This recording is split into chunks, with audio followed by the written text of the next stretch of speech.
everyone, it's Darkseeker here again. Welcome back from the video. Today we are playing Pirate Warrior with Galakrond. Why mix the two synergies? I mean, Pirate Warrior on its own is excellent. Galakrond Warrior on its own is pretty good. Well, to me, I would want to see how the different synergies can interact. The pirates provide excellent early game, as you would expect, and the Galakrond synergies, well, Galakrond buffing 4 cards can swing the game to your favour in the late game, because sometimes the pirates just get wiped out, sometimes your opponent has AoE, they can counter you with their own minions, and sometimes you struggle for resources. Galakrond can solve that problem, hence I'm interested to see how things play out. Frenzied Fellwing, one of my favourite cards now. You can get that card down super early with your pirates. That card in itself can swing a game into your favour early on.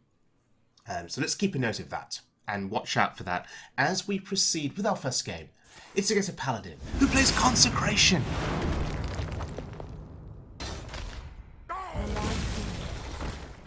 Sorry, I got a bit excited there. Consecration. Not seen that card for some time.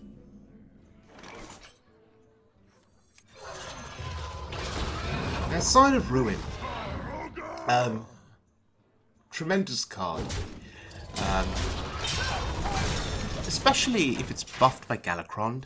But if only it had charge. Can you imagine if Sign of Ruin had charge? And you know, if you're going to give Sign of Ruin charge while you're at it, go back and give Patches charge, please.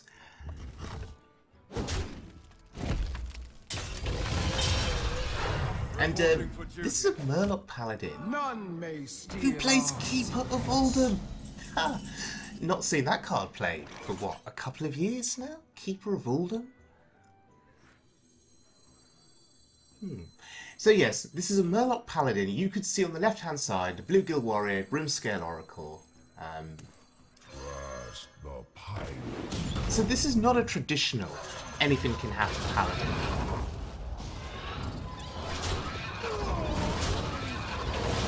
You know, he just plays what's it? Bluegill Warrior, War Leader, Murkai, and resurrects them. No, this is Tip the Scales Murloc Paladin. Okay. Well, he's got a Bluegill, and he's got Murkai. The victory is yes, but not quick enough. Not quick enough at all.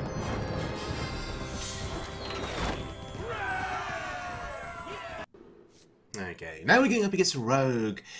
Now, Frenzied Fellwing is a card I was referring to earlier. We've got it in our hands, so we're going to keep it. I'm keeping the captain because the pleasure is mine. It can buff my pirates. Now, this rogue did not get patches. Greetings. Thank you. And I'm sorry, but that was worth an emote.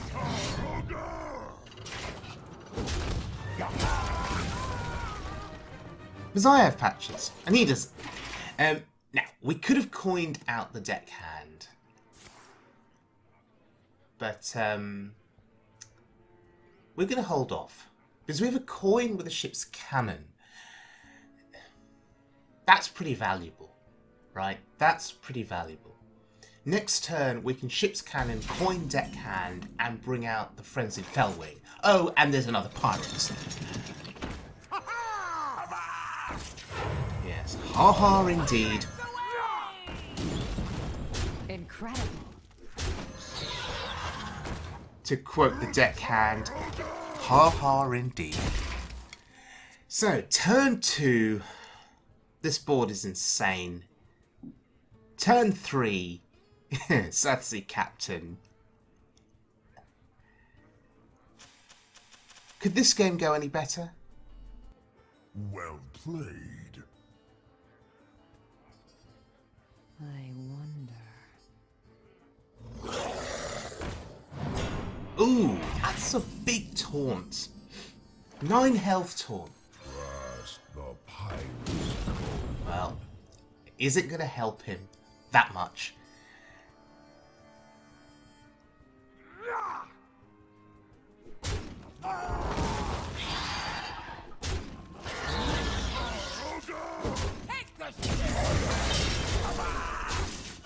So with the ordering of the trading there, I think preserving as many of our pirates as possible is a smart thing. Frenzied Felwing is actually a demon, so happy to sacrifice it. I give up. Wow. Oh, and he's not happy about it either.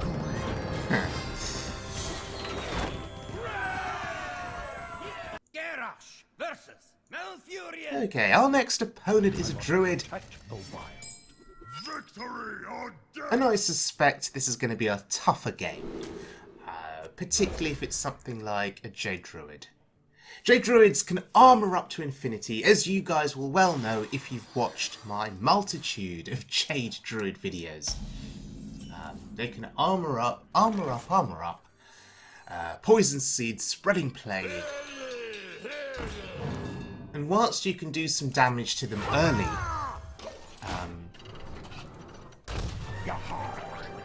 their ability to stabilise is significant. And so we may not be able to finish out a game against Jade Druid once the taunts and the armour start coming through.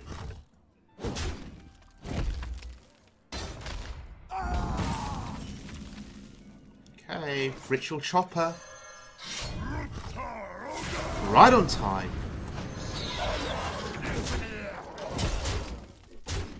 So that turn was play a 2-cost minion, 2-cost weapon and a 4-cost minion. That's pretty good. 4 attack to the face and a 3/3. Pretty significant.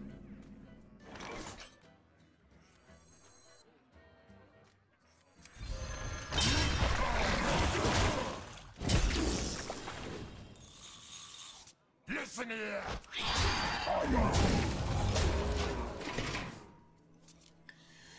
So far, so good. The road is a ribbon of movement. Oh wow! What the hell is that? This... This is a mill road. This is a mill rogue.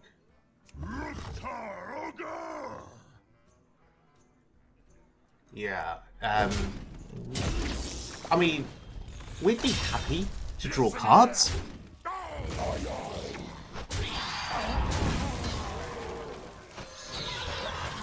We'd be happy to draw cards, but I don't know. I don't want to give him cards. So we kill that. Yeah, this is a mill rogue. Fascinating.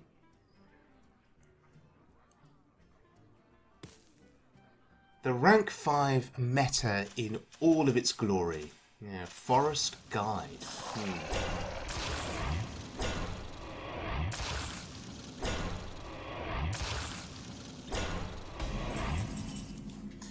So that Spreading Plague could have been worse. We could have had more pirates on the board, or more minions on the board.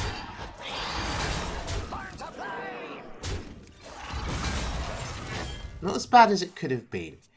But this is where druids start to stabilise. You know, they're spreading plague, they start to gain more armour. But he's a mill druid, not a jade druid. So there won't be jade golems coming down. It's going to try and kill me through fatigue, I assume. Wow, it's buffing them. Oh, I guess it makes sense. He can trade with them. I don't know. I just would have assumed he would have taken the armor to survive for longer, but no, trading there makes perfect sense. Clean trades, value trades. Fly, Polly. But double cannon here. Don't go face. You're supposed to kill the minions.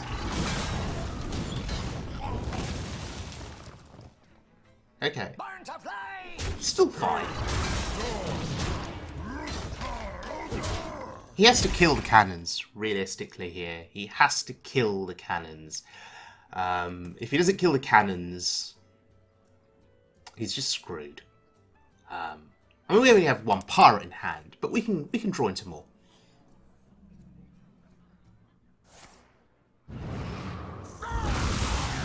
Alright, that's one way of dealing with it, but there's still a lot of damage on that board. It's 12 damage. 12 damage, which, interestingly, will negate all of the armour that he just gained. Yeah.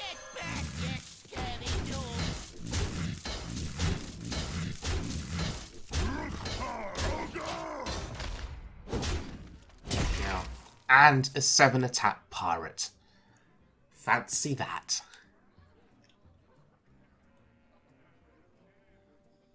So if he is second Spreading Plague, we will be slightly sad here.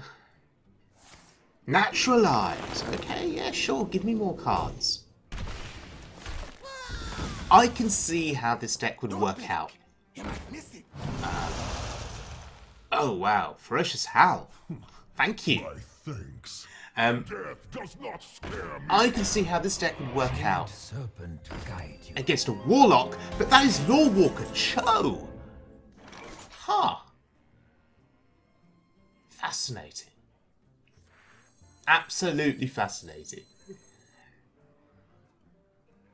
For those of you watching this, please post in the comments section, when is the last time you saw Lorewalker Cho played against you on the ladder? On the ladder. Act as your scale.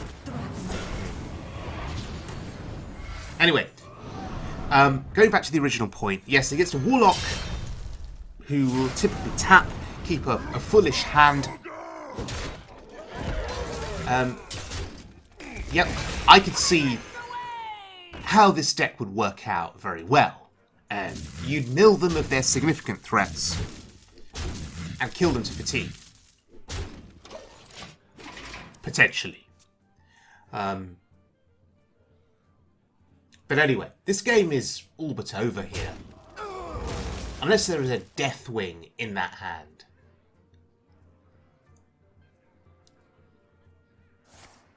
No, it's another Spreading Plague.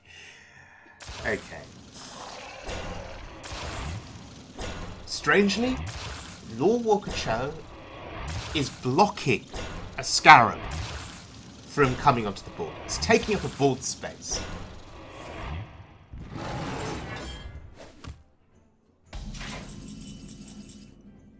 His will be done.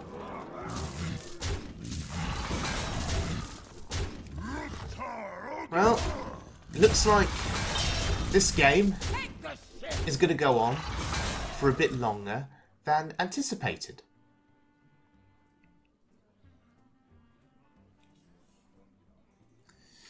I am unbreakable. So a bit of a misplay on my part here. I've already attacked with the weapon. I can't attack again. That impresses me. So I should have armoured up first. And then played Galakrond. Or not attacked with my weapon or my face. Then played Galakrond. And then attacked. So yeah, misplay. Anyway, he's trying to stabilise here with Ferocious Howl and Vargoth. So this is kind of similar to Jade Druid, with the Vargoth and the stabilisation with the armour gain. Behold, into a meagre Ferocious Howl. I have too many cards. Okay.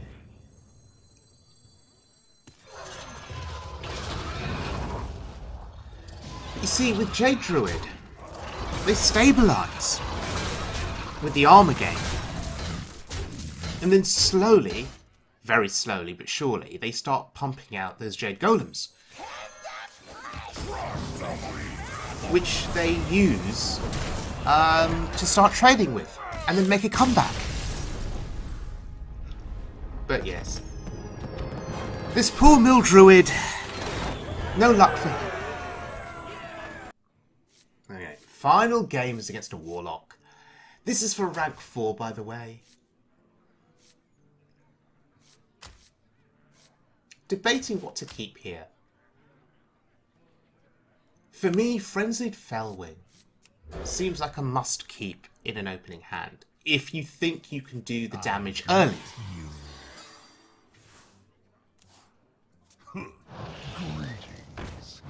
Okay.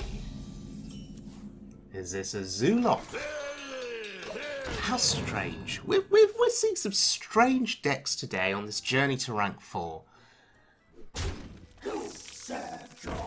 Yeah, we've seen Keeper of Alden. We've seen Lorewalker Cho. We've seen what appears to be a Zoolock in a meta that is infested with cube locks and Reno locks and you know, Mechathun lock.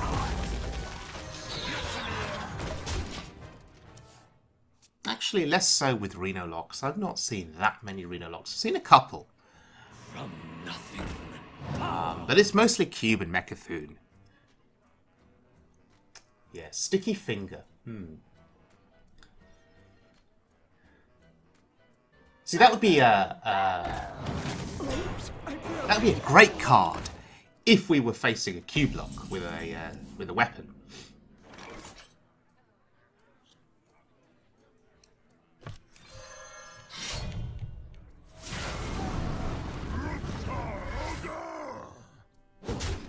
I'll give him credit. He managed to buff that into a taunt.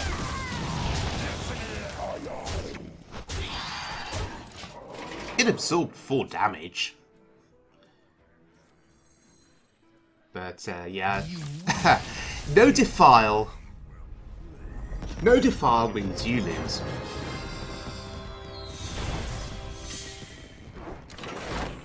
I mean, that was a Zoolock, right? Given that he played the Firefly. Was that a Zoolock? Who knows? Anyway, Pirate Warrior with Galakrond. As you saw, this is an effective deck. This has allowed me to progress from rank 5 to rank 4.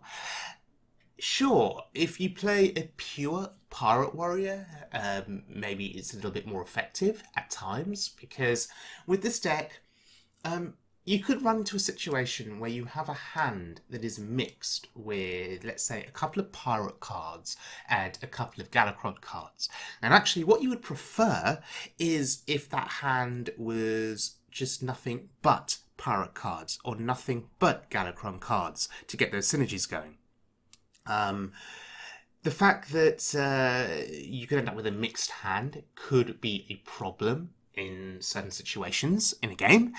But still, as you saw, this was still a pretty strong deck.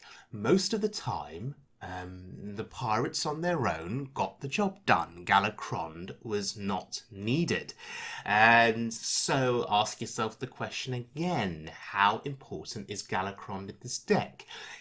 Well, I'll go back to the notion of your pirates being wiped out turn after turn by AoE or by trades, and actually the Galakrond push in the late game could be what secures you a victory, particularly with Kronks being played afterwards for a bit more of an additional presence on the board, with the AoE that he produces, or the taunts that he gives you, or the direct damage you can do to the enemy hero. My preference, though, still, I think, at this point in the meta, is Bomb Warrior. Because Bomb Warrior, particularly with all the Reno quest mages out there, Bomb Warrior shuffling multiple bombs into their deck can just destabilize them completely, you know, if they can't draw into Reno and play him. So that is my preference at the moment, Bomb Warrior in this meta. And also with Warlocks and all the tapping that they do. Again, tapping into bombs is always helpful in terms of killing them. So yes, that's my thoughts on the current state of this meta. So before I go, I just wanted to point out two things. Slizzle466, who is a phenomenal wild mode streamer and content creator, did an awesome parody video of me recently, including having, you know, my video animation entrance in his video, and he parodied me in terms of my style of commentary and how I go about presenting myself, and I thought it was absolutely amazing. So give yourself some time to check out Slizzle's YouTube channel and you will see his parody video of me there. It's absolutely amazing. And the second thing that I just wanted to end with is I hope you're all staying safe out there with the whole coronavirus situation. Last week I talked about the hype that the media can instill, the panic that they can instill. Well, I think some of that is justified if you are somebody that is elderly or if you have underlying health issues. So if you are watching this and you are a much older person, or if you do have underlying health issues, please look after yourself and take whatever precautions it is you can take to stay safe, okay? And I'm hoping that eventually this whole thing will blow over. In China now, the number of cases seems to be dropping. The new cases that they're discovering seems to be dropping. So if we go by the Chinese time frame, then it looks like this virus we know will last at least for another 2 to 3 months here in the UK before it starts to bring itself under control. But of course that's all dependent on how governments manage the situation. Looking at the UK government and Boris Johnson and how he's managing the situation, I don't know how confident I feel in our country's ability to get a handle on this at the moment. But let's see how things play out. Maybe I should place more trust and more faith in our politicians and, you know, believe in them a little bit more. After all, they've been elected to rule and to guide the country, and they must surely have been elected for a reason. They must have the expertise and the experience and the knowledge to guide us in times of crisis. Or they don't have any experience or knowledge and we're just putting blind faith in them. I don't know. Maybe I should be more positive about this. But anyway, let's see what happens going forward. And yes, as I say, wherever you are, whatever you're doing, stay safe, stay secure, look after yourselves, take precautions. And hope you enjoyed the video. Until next time, take care, everyone.